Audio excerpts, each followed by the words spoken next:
Let's say you go into you can do this in a room. It's quite fun to do it just when you're sitting in a room, like a room, maybe your bedroom. You can sit there and just sort of meditate on it and think, okay, if I wanted to spend 10 minutes making this room better, what would I have to do? And you have to ask yourself that, right? It's not a command, it's like a genuine question.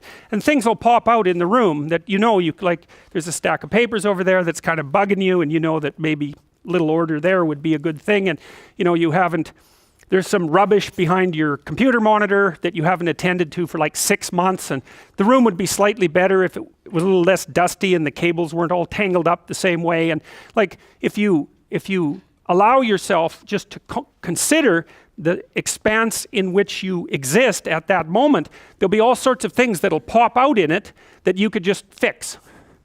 And I might say, well, if you were coming to see me for psychotherapy, the easiest thing for us to do first would just be to get you to organize your room. You think, well, is that psychotherapy? And the answer is, well, it depends on how you conceive the limits of your being. And I would say, start where you can start. If something announces itself to you, which is a strange way of thinking about it, as in need of repair, that you could repair, then hey, fix it. You fix 100 things like that, your life will be a lot different. I often tell people too, fix the things you repeat every day, because people tend to think of those as trivial, right? You get up, you brush your teeth, you have your breakfast, you have your routines that you go through every day. Well, those probably constitute 50% of your life. And people think, well, they're mundane, I don't need to pay attention to them. It's like, no, that's exactly wrong. The things you do every day, those are the most important things you do. Hands down. All you have to do is do the arithmetic. You figure it out right away. So 100 adjustments to your broader domain of being, and there's a lot less rubbish around, and a lot fewer traps for you to step into. And so that's in keeping with Jung's idea about erasing once you've got your mind and your emotions together, and once you're acting that out, then you can extend what you're willing to consider yourself and start fixing up the things that are part of your broader extent. Now, sometimes you don't know how to do that. So you might say, imagine you're walking down Bloor Street and there's this guy who's like alcoholic and schizophrenic and has been on the streets for 10 years. He sort of stumbles towards you and, incoherently mutters something. That's a problem. And it would be good if you could fix it, but you haven't got a clue about how to fix that. You just walk around that and go find something that you could fix, because if you muck about in that, not only is it unlikely that you'll help that person, it's very likely that you'll get hurt yourself. So, just because while you're experiencing things announce themselves as in need of repair, doesn't mean that it's you right then and there that should repair them. You have to have some humility. You don't walk up to a helicopter that isn't working and just start tinkering away with it.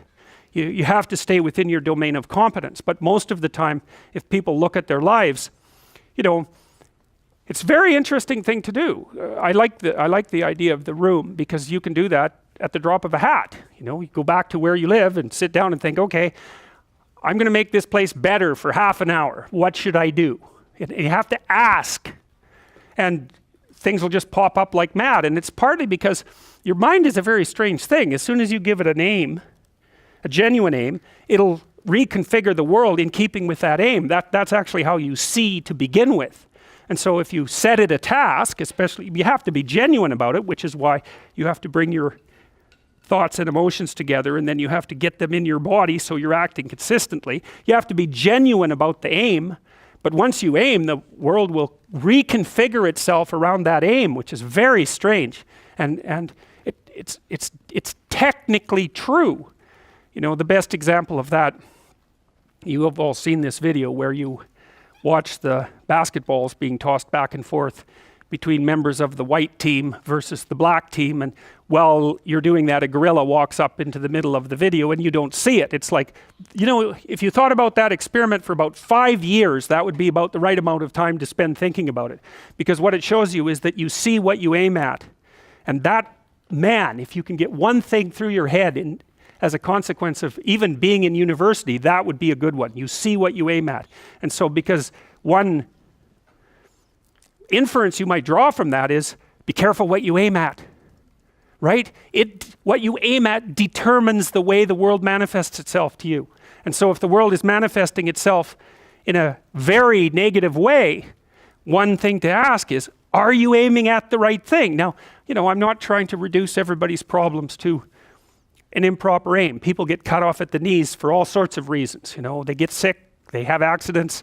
There's a random element to being, that's for sure. And so you don't want to take anything, even that particular phrase, too far. You want to bind it with the fact that random things do happen to people, but it's still a great thing to ask. Okay, so Rogers was a phenomenologist, and he was interested in, he didn't start his philosophy from the perspective of subject versus object, or from the idea of psyche, like sort of inside you, your mind with its layers. That's not how he looked at it. And so let's go through, well, I'll introduce you to Rogers. I think and then we'll talk about it more next time. I'm going to start though with something that I learned from him that I think was of crucial importance. And so we'll set the stage for the further discussion with this. And I'm going to read it to you. Assuming a minimal mutual willingness to be in contact and to receive communications, we may say that the greater the communicated congruence of experience, awareness, and behavior on the part of one individual, the more the ensuing relationship will involve a tendency towards reciprocal communication with the same qualities. Mutually accurate understanding of the communications, improved psychological adjustment and functioning in both parties, and mutual satisfaction in the relationship. It's quite a mouthful. What does it mean? Assuming a minimal mutual willingness to be in contact and to receive communications.